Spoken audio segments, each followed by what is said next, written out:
பாராளுமன்றத்துல எதிர்க்கட்சியை சார்ந்த 146 எம்பிக்களை வெளியே துரத்திட்டு அவங்கள சஸ்பெண்ட் பண்ணிட்டு இந்திய மக்களையே அச்சுறுத்துற மாதிரியான மிக கொடூரமான சட்டத்தை கடந்த காலத்துல அமித்ஷா கொண்டு வந்தார். அந்த சட்டம் நேத்துல இருந்து நடைமுறைக்கு வந்திருக்கு. இவ்வளவு கொடூரமான சட்டத்துல முதலா கைதானது யார் தெரியுமா? அந்த சட்டம் ஏன் பொதுமக்களுக்கு எதிரானதுன்னு தெரியுமா? இந்த ஒரு சம்பவமே போதும் அந்த சட்டம் எவ்வளவு மோசமானது அப்படிங்கிறது.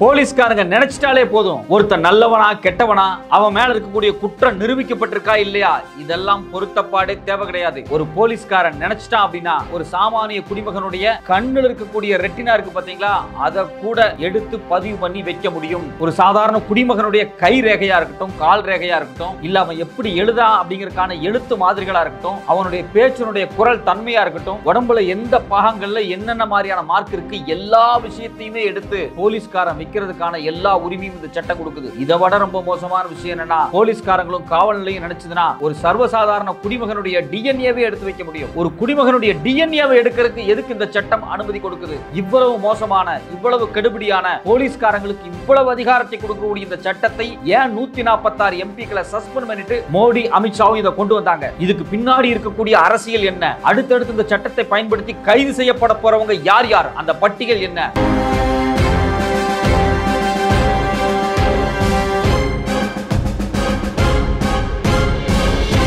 ஒவ்வொரு வருஷம் மத்திய அரசாங்கத்தினுடைய டேட்டாவை எடுத்து பார்த்தா நமக்கு அதிர்ச்சியா இருக்கு. காவல் நிலையத்தில் விசாரணைங்கிற பேர்ல அடிச்சு தொடர்ச்சியா கொலை பண்ண பட்டுக்கிட்டே இருக்காங்க. ஆனா இந்த சூழ்நிலையில இந்த புதிய சட்டத்துல இதுக்கு முன்னாடி 15 நாள் மட்டுமே போலீஸ் ஸ்டேஷன்ல காவல் விசாரணை பண்ண முடியும்னு இருந்ததை இந்த மோடி அரசாங்கம் 60 நாள் வரைக்கும் அந்த ஸ்லாப் எக்ஸ்டெண்ட் பண்ணிருக்காங்க. எதுக்காக? யார் அச்சுறுத்துறதுக்காக இந்த காவல் விசாரணையுடைய காலத்தை அதிகப்படுத்தி இருக்காங்க. உச்சநீதிமன்றமும் மனித உரிமை ஆணையமும் தொடர்ச்சியா இவ்வளவு அழுத்தங்களை கொடுத்ததுக்கு பிறகும் யாருடைய பேச்சையும் கேட்காம எதையுமே பொருட்படுத்தாம என்ன உள்நோக்கத்துக்காக மாறுதலை செஞ்சிருக்காங்க.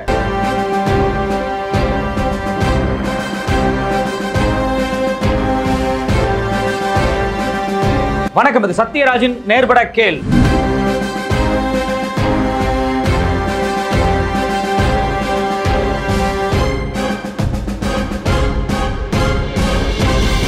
இந்திய அரசியலமைப்பு சட்டத்துல நாங்க மிகப்பெரிய மாற்றத்தை கொண்டு வரோம் அப்படின்னு சொல்லிட்டு 2023 வருஷத்துல இதே மோடி அமித்ஷா டீம் என்ன பண்ணாங்க அப்படின்னா, இந்தியாவில் காலங்காலமா இருந்த ஐபிசி சட்டங்களை மாத்திரம், காலனிய கால ஆதிக்க சட்டங்களை நாங்க ஒழிக்கிறோங்கிற பேர்ல புதுசா இந்திய குடிமக்கள் மேல திணிக்கிறதுக்காக சில சட்டங்களை கொண்டு வந்திருக்காங்க. இந்த சட்டத்தை பாராளுமன்றத்தில் கொண்டு வரும்போதே அது ஜனநாயகமா நடக்கல அப்படிங்கிறதுக்கு என்ன எடுத்துக்காட்டு அப்படின்னா, இந்த சட்டம் குறித்தான விவாதங்கள் வரும்போதே 146 எதிர்க்கட்சி எம்பிக்களை சஸ்பெண்ட் பண்ணிட்டு பார்லிமெண்ட்டை விட்டு வெளியே அனுப்பிச்சிட்டு இந்த சட்டத்தை இவங்க நடைமுறை கொண்டு வர்றாங்க. இதுவே முதல்ல ஜனநாயகம் கிடையாது. இந்திய வரலாறுல 100-150 ஆண்டுகளா பிரிட்டிஷ்காரன் கொண்டு வந்த ஒரு ஐபிசி சட்டம், இந்தியன் பீனல் கோட் சட்டம், சிஆர்பிசி கிரிமினல் ப்ரொசீஜரிங் கோட் சட்டம், இந்தியன் எவிடன்ஸ் ஆக்ட், இதுல எல்லாத்திலையும் நீங்க மாற்றம் பண்ண போறேன்னு சொல்றீங்க. அதுக்காக பார்லிமெண்ட்ல நாங்க புதுசா 3 சட்டத்தை கொண்டு வந்திருக்கேன்னு சொல்றீங்க.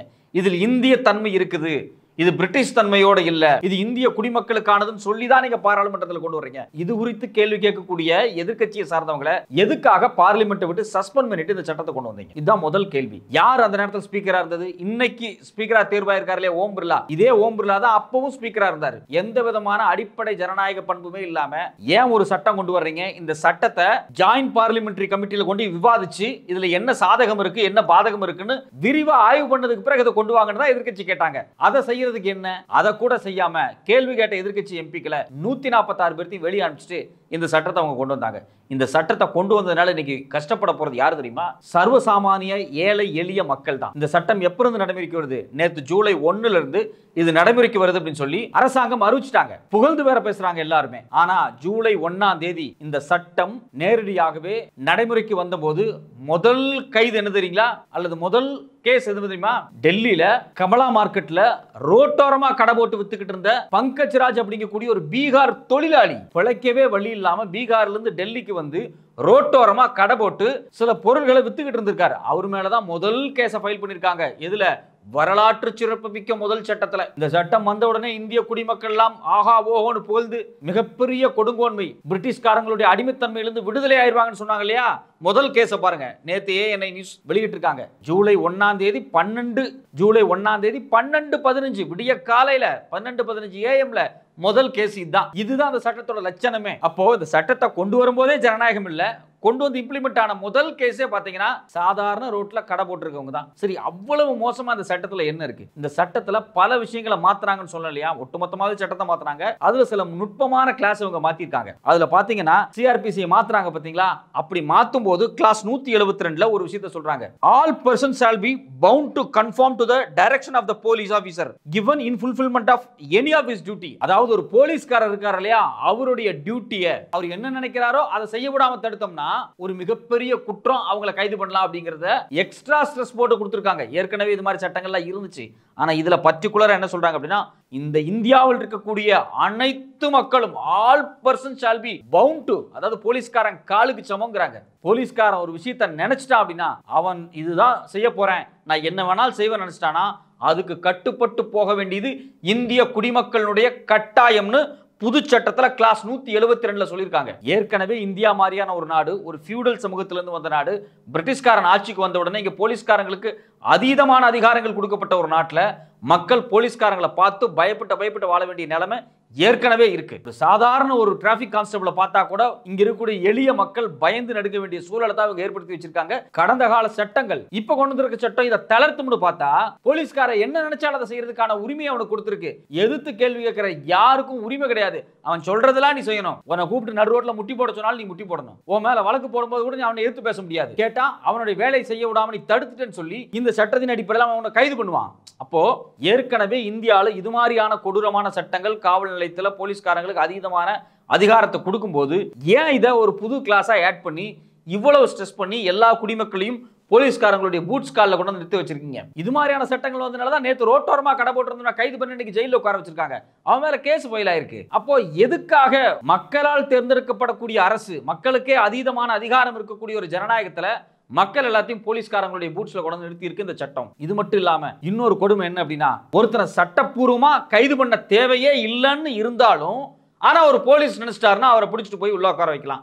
இதுதான் புது மாற்றம்ப்பா. இதுக்கு பேர் தான் ஜனநாயகம். அதாவது சட்டத்தின் அடிப்படையில இவர் குற்றம் சாட்டப்பட்டவர் அல்ல, அவரை கைது பண்றதுக்கான எந்த முகாந்திரமே இல்லை அப்படிங்கும் போது கூட ஒரு போலீஸ்காரர் அவர் தன்னிச்சையா நினைச்சிட்டாரு அப்படின்னா அவரை பிடிச்சு கொண்டு போய் உட்கார வைக்கலாம். இதுதான் புது சட்டத்தினுடைய சிறப்பு அம்சம் அப்படிங்கிறாங்க. ஏற்கனவே போலீஸ்காரங்க தன்னிச்சையா பயங்கரமா செயல்படுவாங்க. இதுல இது மாதிரியான கிளாஸுகளை ஆட் பண்ணி அதிகபட்ச அதிகாரத்தை அவங்களுக்கு கொடுக்கும்போது சாமானிய குடிமக்கள் ஒரு நாட்டுல ஒரு பேரரசருக்கு கீழே வாழக்கூடிய ஒரு அரசாட்சி மாதிரி இங்க மாறிக்கிட்டு இருக்கு. அப்பா போலீஸ்காரனை எதிர்த்து பேசிடக்கூடாது, ஏதாவது சொன்னா நம்ம கையை கட்டி கேட்டுக்கணும், இல்லைன்னா நம்ம வாழ்க்கையை முடிச்சிருவான். இது ஏற்கனவே காலங்காலமா நம்ம காதுல கேட்டுக்கிட்டே இருக்கக்கூடிய ஒரு விஷயம். இது எல்லாவற்றத்துக்கும் உச்சபட்சமான அதிகாரத்தையும் சிறப்பு சட்டங்களையும் சிறப்பு ரூல்ஸ் அண்ட் ரெகுலேஷனையும் கன்ஃபார்ம் பண்ற மாதிரியான உறுதிப்பாடுடைய விஷயங்களை இந்த புதிய சட்டங்கள் செஞ்சிருக்காங்க. இது மட்டும் இல்லாம இன்னொரு விஷயம் என்னன்னா, கிளாஸ் 43 உட்பிரிவு 3ல கைது பண்ணக்கூடிய குற்றவாளி இருக்காங்க பாத்தீங்களா, அவங்களுக்கு விலங்கு போட்டு நீங்க அரெஸ்ட் பண்ணி காவல் நிலையத்திலிருந்து நீதிமன்றத்துக்கு கூட்டு வரலாம் அப்படின்னு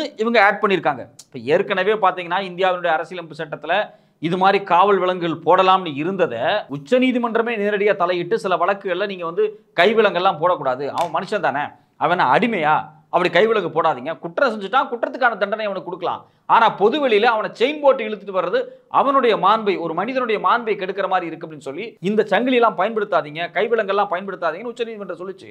ஆனா இப்ப இவங்க புதுசா கொண்டு வந்திருக்க சட்டத்துல பிரிவு 43 மூடுகள் என்ன சொல்றாங்க அப்படின்னா, police officer may keep in view the nature and gravity of the offence use handcuffs. அதாவது ஒரு குற்றத்தினுடைய நேச்சரையும் கிராவிட்டியையும் கணக்கில் கொண்டு ஒரு போலீஸ் அதிகாரி குற்றவாளிக்கு கைவிலங்கு போடலான்னு சொல்றாங்க. இப்ப கூட யாருக்கு அதிகாரம் கொடுக்கப்பட்டிருக்குன்னா போலீஸ்காரன் தான் முடிவு பண்ணும் இந்த குற்றம் பெருசா சிறுசா இல்லை அப்படின்னு. எந்த சட்டமும் ரூல்ஸ் அண்ட் ரெகுலேஷன் முடிவு பண்ணாது, அவனுடைய தனிப்பட்ட முடிவு. ஒரு சாதாரணமா ஒரு கல்லூரி மாணவனை கைது பண்றாங்க, ஃபார் எக்ஸாம்பிள் சமூகத்துக்காக போராடக்கூடிய ஒரு போராளியை கைது பண்றாங்க, வக்கீல்கள்லாம் போராடும் போது வக்கீல்கள் கைது பண்றாங்க, அது மாதிரி பேராசிரியர்லாம் போராடும் போது பேராசிரியர் கைது பண்றாங்க. இந்த மாதிரி சூழ்நிலையில கூட ஒரு போலீஸ்காரர் நினைச்சிட்டாரு அப்படின்னா கைவிலங்கு போடணும் முடிவு பண்ணிட்டா யாருக்கு வேணாலும் போடலாம், சட்டப்படி அதை தடுக்க முடியாது. பிறகு உச்சநீதிமன்றத்துக்கோ இல்ல நீங்க மனித உரிமை ஆணையத்துக்கோ நீங்க எங்கேயும் போய் ஒரு பொது சாமானியன் தன்னுடைய போராட்டத்துக்காக நடுரோட்டுக்கு வரும்போது அவன் கைது செய்யப்பட்டு கைவிலங்கு போடப்பட்டிருக்கான்னு போய் எங்கேயும் பேசவே முடியாது, சட்டமே அனுமதிச்சிருக்குன்னு சொல்லி போலீஸ்காரன் சொல்லிட்டு போயிட்டே இருப்பான். அப்போ இது மாதிரியான ஹேண்ட்கப்ஸை திருப்பி கொண்டு வர்றது ஜனநாயகத்துக்கு மிக மோசமானது. நாம ஜனநாயகத்தின் யுகத்துல வாழ்ந்துட்டு இருக்கோம், நாம் ஒன்றும் மன்னராட்சி காலத்திலேயோ இல்ல பிரிட்டிஷ் ஏகாதிபதிய காலத்திலோ வாழ்ந்துகிட்டு இருக்கல. இது மாதிரியான சங்கிலி போட்டு இழுக்கிறது எப்போ உருவாச்சு? மன்னராட்சி காலத்தில் இருந்துச்சு. குறிப்பா ரோம், கிரீஸ் பேரரசு பத்தி எல்லாம் பயங்கரமான சிவிலைசேஷன் சொல்லுவாங்க. அங்கெல்லாம் பாத்தீங்க அப்படின்னா அடிமையா எல்லாத்தையும் வச்சிருக்கும் போது சங்கிலி போட்டு கட்டி இழுத்துட்டு வருவாங்க. அமெரிக்கா மாதிரியான நாட்டை உருவாக்குறதுக்கு ஐரோப்பாக்காரங்க அமெரிக்க கண்டத்துக்கு போகும்போது ஆப்பிரிக்கால இருந்து கருப்பு இன மக்களை அடிமைகளா கையில கால்ல சங்கிலி போட்டு கப்பல்ல கடத்திட்டு வந்து பல தீவுகளில் வச்சு கொத்தடிமையா வேலை வாங்கினாங்க. இது மட்டும் இல்லாம பாத்தீங்க அப்படின்னா ஸ்லேவ் ட்ரேடே நடந்துச்சு. அது மாதிரியான அடிமை வியாபாரங்கள் நடக்கும்போது மனிதர்களை பண்டங்கள் மாதிரி விலைக்கு வாங்கும் போது இது மாதிரியான சங்கிலிகள் பயன்படுத்துச்சு. அந்த சங்கிலியினுடைய தொடர்ச்சி எங்க இருக்கு அப்படின்னா புதுமையான மாடர்னான சட்டங்கள் வரும்போது, குறிப்பா இது மாதிரியான சட்டங்கள் ஐரோப்பா, அமெரிக்கா, லண்டன் இங்கதான் முதல்ல வந்துச்சு. அங்க வரும்போது கூட குற்றவாளிகளை அடிமைகளை போல ட்ரீட் பண்றதுக்கான பாரம்பரியத்தை மெயின்டைன் பண்றதுக்காகவே இந்த சங்கிலி வச்சிருந்தாங்க. ஒரு குற்றவாளி அப்படிங்கிறவங்க பெரும்பாலும் அடிமை சமூகத்திலிருந்து வருவாங்க. அவங்க வந்து ஒரு கீழ்நிலையிலிருந்து வருவாங்கிற மனப்போக்கில் தான் அவங்கள மனுஷனா கூட கருதாம சங்கிலி போட்டு கட்டுறத ஐரோப்பா, அமெரிக்கால அதிகமா இருந்துச்சு.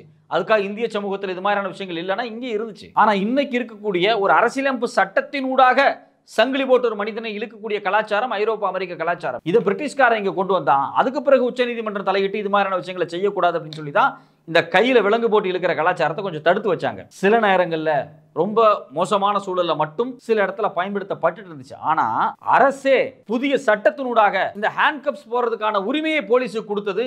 இனிமேல் என்ன நடக்குமோ தெரியாது. யாரை வேண்டுமானாலும் ஒருத்தன் குற்றவாளியா குற்றவாளி இல்லையா அப்படின்னு நீதிமன்றம் முடிவு பண்றதுக்கு முன்னாடியே அவன் விசாரணையில் இருக்கிறாங்கிற பேர்ல அவன் கையில சங்கிலியை போட்டு கூட இழுத்துட்டு வரலாம். அவன் மாணவனாகவும் இருக்கலாம், பெண்களாகவும் இருக்கலாம், ஒரு ஆசிரியரா இருக்கலாம், ஒரு வக்கீலா இருக்கலாம், ஏன் ஒரு அரசியல்வாதியா கூட இருக்கலாம். என்னவா வேண்டுமானாலும் இருக்கலாம். போலீஸ்காரர் தனிப்பட்ட முறையில் இல்லை ஆளும் கட்சி தனிப்பட்ட முறையில் ஒருத்தரை பழிவாங்க வேண்டும் என்று நினைச்சிருச்சுன்னா அவங்கள ஹேண்ட்கப் போட்டு பொது வெளியில இழுத்துட்டு வரலாம். ஒருத்தனுடைய குற்றமே நிரூபிக்கப்படல, அவனே நீதிமன்றத்துக்கு கூட்டுறப்பட்டு இருக்கான்.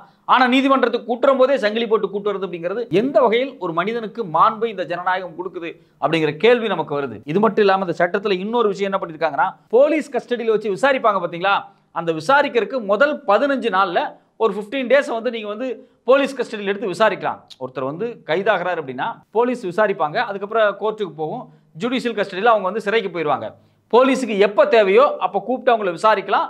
எங்க நீதிமன்றத்தில் அப்ரூவலை வாங்கிட்டு இது அந்த முதல் 15 நாள்ல நடந்துகிட்டு இருக்கும். ஆனா இப்ப புதிய சட்டத்துல இந்த போலீஸ் கஸ்டடியில் விசாரிக்கக்கூடிய டைம் பேண்ட 60 நாள் வரைக்கும் நீடிச்சிருக்காங்க. இதுல நமக்கு என்ன ஒரு அதிர்ச்சியான கேள்வி என்ன அப்படின்னா, கடந்த காலங்கள்ல கடந்த 10 வருஷத்துல இந்தியாவினுடைய போலீஸ் ஸ்டேஷன்ல எவ்வளவு பேர் அடிச்சு கொலை பண்ணப்பட்டிருக்காங்க. தமிழ்நாட்டை எடுத்துங்க, கடந்த 5 வருஷத்துல எவ்வளவோ பேர் மிக கொடூரமாக போலீஸ் ஸ்டேஷன்ல வச்சு அடிச்சு கொலை பண்ணப்பட்டிருக்காங்க. அப்பாவும் மகனையுமே இரவு முழுக்க வச்சு அடிச்சு கொலை பண்ண வரலாறு இங்க தமிழ்நாட்டு போலீஸ்லயே நடந்திருக்கு. இந்த கேஸ் தொடர்ச்சியா தினம் நடந்துகிட்டு இருக்கு. பேப்பர் படிக்காதவங்க யாராவது இருந்தா தயவு செஞ்சு கூகுள்ல போய் உட்கார்ந்து காவல் நிலைய படுகொலைகள்னு போட்டு தேடி பாருங்க. இல்ல இங்கிலீஷ்ல போலீஸ் கஸ்டடியல் டெத்னு போட்டு கூகுள்ல சர்ச் பண்ணி பாருங்க. ஒவ்வொரு நாளும் நூத்துக்கணக்கான விஷயங்கள் அட்ரஸ் ஆயிட்டே இருக்கும். இந்தியாவுடைய நேஷனல் கிரைம் பியூரோட ரிப்போர்ட் எடுத்து படிச்சு பாருங்க. அதுல ஒவ்வொரு வருஷமும் எவ்வளவு போலீஸ் கஸ்டடிஸ் நடந்துகிட்டு இருக்கு அப்படிங்கிறது நமக்கு தெரியும். இது கொலை மட்டும் கிடையாது, சித்திரவதை. இரவு முழுக்க வச்சு அடிக்கிறது, 24 மணி நேரம் வச்சு அடிக்கிறது, 4 நாள் போலீஸ் ஸ்டேஷன்ல வச்சு அடிச்சு கொடுமைப்படுத்தி அவன்கிட்ட ஸ்டேட்மெண்ட்டை வாங்கி அவன் தப்பே செயல்னாலும் அவனை கொண்டு நீதிமன்றத்தில் முன்னாடி ஒரு குற்றவாளியாக நிறுத்த வச்சு தண்டனை வாங்கி கொடுக்கக்கூடிய வரலாறுகள் இந்தியாவில் தொடர்ச்சியாக இந்த 2024 நடந்துகிட்டு இருக்கு. அதுக்கு பல எடுத்துக்காட்டு தான் நம்ம தமிழ் சினிமாலேயே ஒரு விசாரணைங்கிற படத்தையே நீங்க பார்த்துருப்பீங்க. இது மாதிரி தொடர்ச்சியா பல படங்கள் வந்திருக்கு. ரைட்டருங்கிற படம் வந்திருக்கு. தப்பே செஞ்சிருக்க மாட்டான், ஆனா போலீஸ்காரங்க நினைச்சாங்கன்னா ஒரு சித்திரத்தை உருவாக்கி அவனை குற்றவாளியா மாத்தி அவனை அடிச்சு அவன்கிட்ட எழுதி வாங்கி அவனை ஜெயிலுக்கு அனுப்புவாங்க. அப்போ இந்த சூழ்நிலையில ஒரு போலீஸ்காரங்களுக்கு ஒரு குற்றவாளியா இல்லாத ஒரு நிரபராதியை கூட வச்சு அடிச்சு போலீஸ் கஸ்டடியில எழுதி வாங்குறதுக்கான டைம் ஸ்பேஸ் இருக்கு பாத்தீங்களா, அதை ஏன் அதிகப்படுத்த வேண்டிய தேவை வருது? இது முழுக்க முழுக்க யாரை மோசமா பாதிக்கும்னா இந்தியாவில் இருக்கக்கூடிய ஏழை எளிய சாமானிய மக்களை தான் வந்து ரொம்ப மோசமா பாதிக்கும். ஏன்னா பணம் வச்சிருக்கிறவன், அரசியல் அதிகாரத்தில் இருக்கக்கூடியவன், இவன்லாம் என்ன பண்ணுவான் அப்படின்னா போலீஸ்காரங்களுக்கு லஞ்சத்தை கொடுத்தோ அதிகாரத்தை பயன்படுத்தியோ எப்படியாவது கேஸ்ல இருந்து வெளியே வந்துருவான். ஆனா சாமானிய மக்கள், எந்த தப்புமே செய்யாத மக்கள், ஏதாவது ஒரு வழக்கில் தெரியாதனமா மாட்டிக்கிட்டா அவங்களை இது மாதிரி வச்சு அடிச்சு நொறுக்கி அவங்க எழுதி வாங்குவாங்க. அப்போ இந்த மாற்றமும் மிக மிக மோசமான மாற்றம். இது எல்லாத்தோட இன்னொரு விஷயம் இருக்கு, அதை படிக்கும் போது நமக்கு இன்னும் அதிர்ச்சியா இருக்கு. இந்த புதிய சட்டம் என்ன சொல்லுது அப்படின்னா, ஒருத்தன் குற்றவாளியா இல்லையானலாம் நீ முடிவு பண்ண வேண்டிய அவசியம் கிடையாது. ஒரு போலீஸோ ஒரு காவல் நிலையமோ ஒருத்தனை குற்றவாளியாக நினைத்து விட்டால் அவனை ஸ்டேஷனுக்கு கூட்டு வந்தா அவனுடைய டிஎன்ஏவை கூட எடுக்க முடியும். வழக்கமா என்ன பண்ணுவாங்க, கை ரேகை, கால் ரேகை இதெல்லாம் சேகரிப்பாங்க. உடம்புல எங்க மச்சம் இருக்கு, தழும்பு இருக்கு, எல்லாத்தையும் விசாரிச்சு எல்லாத்தையும் எழுதி வைப்பாங்க. ஆனா இப்ப இன்னொரு படி முன்னாடி போய் ஒரு சர்வசாதாரணமான ஒரு குடிமகன் காவல்துறையால கைது செய்யப்பட்டுட்டா அவன் உடம்புல இருக்கக்கூடிய டிஎன்ஏ, அவன் கையெழுத்து மாதிரி, அவன் எப்படி எல்லாம் எழுதுறான், அவனுடைய கால் பாத ரேகை என்ன, அவனுடைய கை ரேகை என்ன, அவனுடைய கண்ணில் இருக்கக்கூடிய ரெட்டினா இருக்கு பாத்தீங்களா, இது என்ன, ஒவ்வொரு விரல்ல இருக்கக்கூடிய விரல் ரேகைகளை சேகரிக்கிறது, ஒருத்தனுடைய பேசுறவனுடைய குரல் எப்படி இருக்கு, இது மாதிரி பல விஷயங்களை எடுத்து டெல்லியில் இருக்கக்கூடிய தேசிய குற்ற காப்பகம் இருக்கு பாத்தீங்களா, அதுல ஸ்டோர் பண்ணி வச்சிருவாங்களாம்.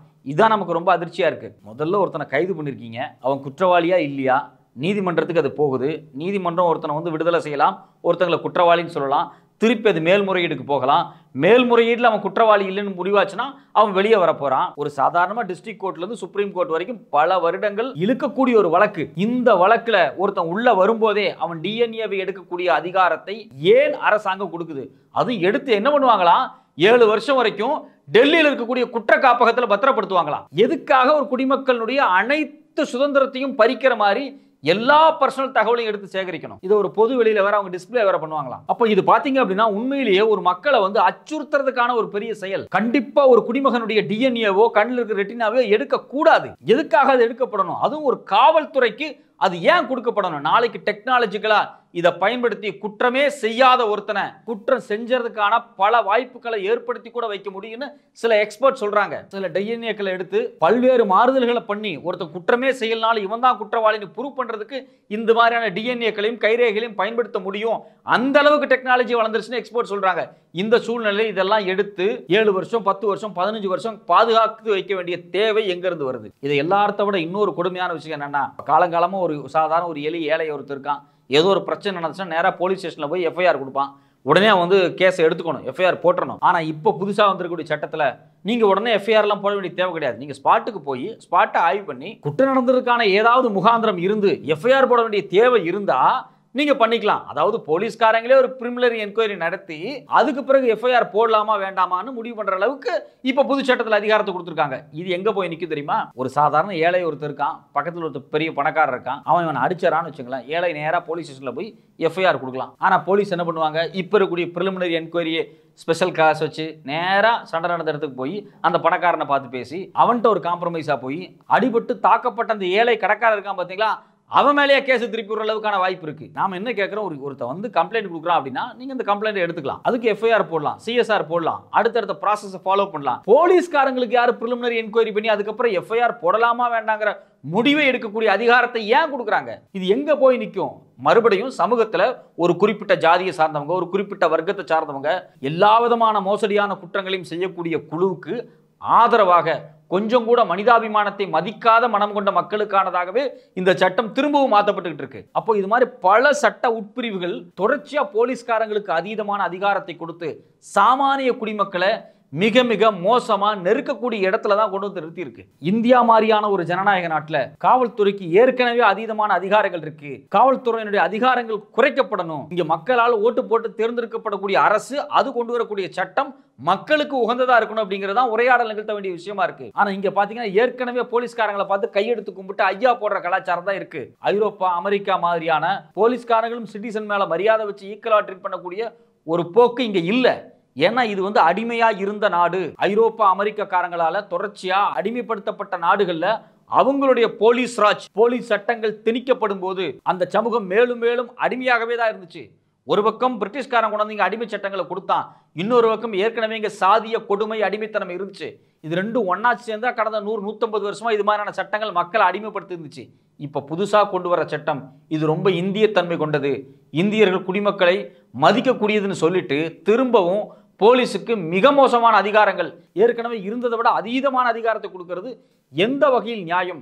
இது மாதிரியான கொடூரமான சட்டத்தை ஏன் 146 எம்பிக்களை பாராளுமன்றத்தை விட்டு வெளியே துரத்தி அடிச்சுட்டு ஓம் பிர்லா மாதிரியான ஸ்பீக்கர் இந்த சட்டத்தை வந்து அங்கீகரிச்சாங்க? இந்த சட்டம் திரும்பவும் வாபஸ் பண்ணப்பட்டு திரும்பவும் இந்த சட்டம் பாராளுமன்றத்தில் விவாதத்துக்கு உட்படுத்துமா அப்படிங்கிறதா நம்மளுடைய கேள்வியே.